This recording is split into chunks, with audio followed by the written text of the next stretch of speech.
best way to produce a garland is really literally just laying foliage down on the table. So I'm using soft ruscus here to start with. You can just lay that. I normally tend to cut the end pieces that are a little bit ugly, cut those off and dispose of those. So just cutting that piece off. Usually the soft ruscus comes in multiples of about 5 stems per bunch. But it is done on a weighted basis. So you tend to find the longer the stem that you buy, the slightly less stems you get per bunch. Usually though, it's between 4 and 6. This bunch has actually got 5 and it's 120 centimetre stem length that I'm using. Okay. Our last garland is somewhat more time consuming, and it is something that you really need to construct on the day or the day before. So we're using,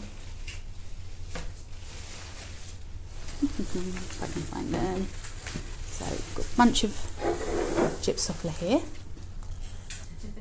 So I cut lots of little tiny pieces first.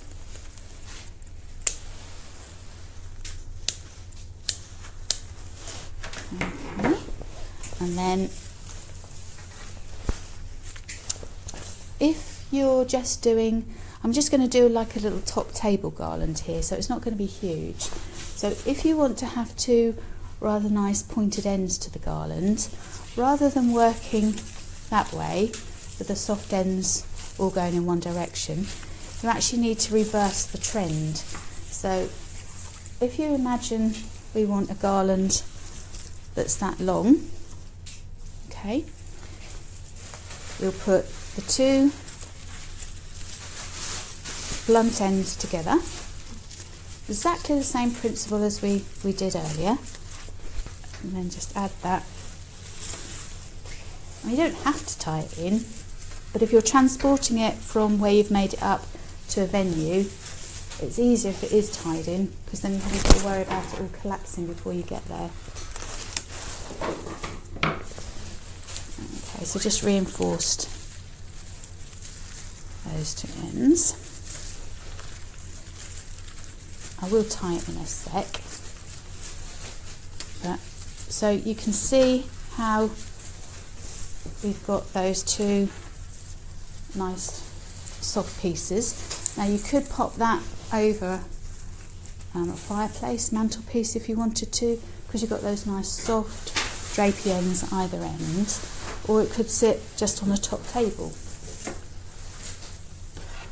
Then all you do is you add your flowers and foliage as you go along.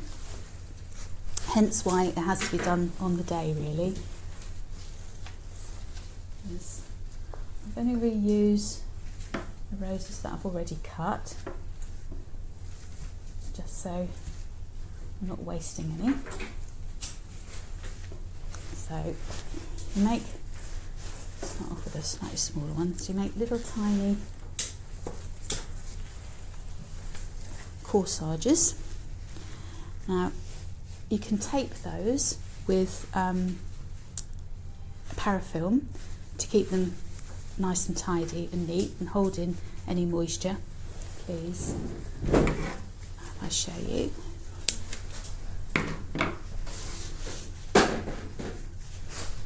As if by magic, thank you.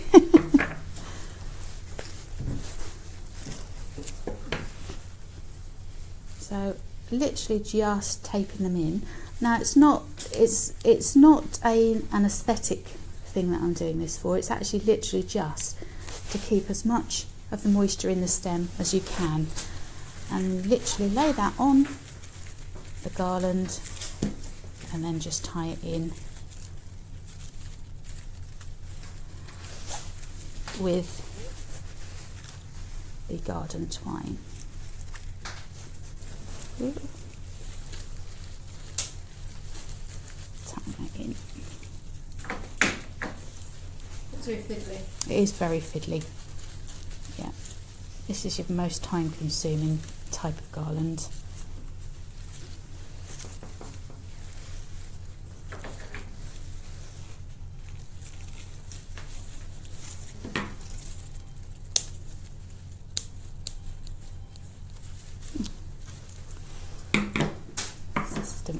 very happily. Okay, so the next one again, literally just the same thing, almost like making a corsage, but without the wiring. You'll be pleased to know. The thing is with parafilm, it's incredibly stretchy, so you can see how stretchy it is, and you need to stretch it before it will bind against itself.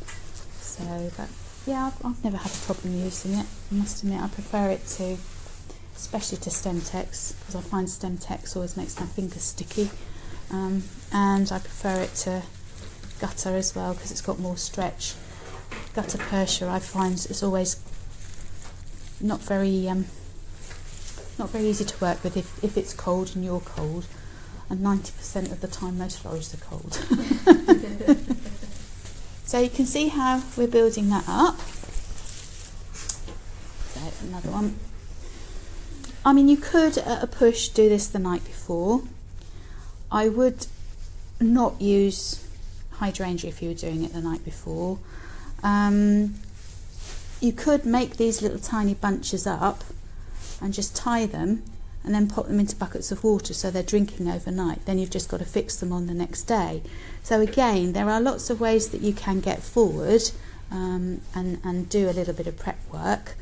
So that's what I would personally do. Make these little bunches up without the tape, tie them with some string, pop them into a very shallow bucket of water, and then they're literally ready just to fix on the next morning. We're nearly there. Just binding the last little corsage, excuse me, into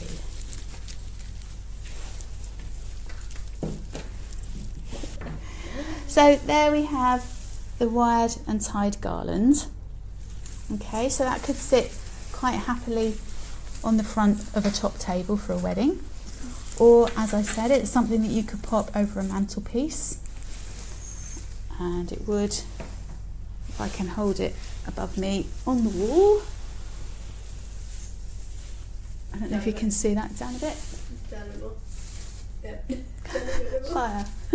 So you can see how that would work. You could hang that on the wall as well. Yeah. Or above your table plan. Absolutely, would work beautifully on an easel, on a table plan. Sorry, it's my knee just clicked. It would work really well on a table plan.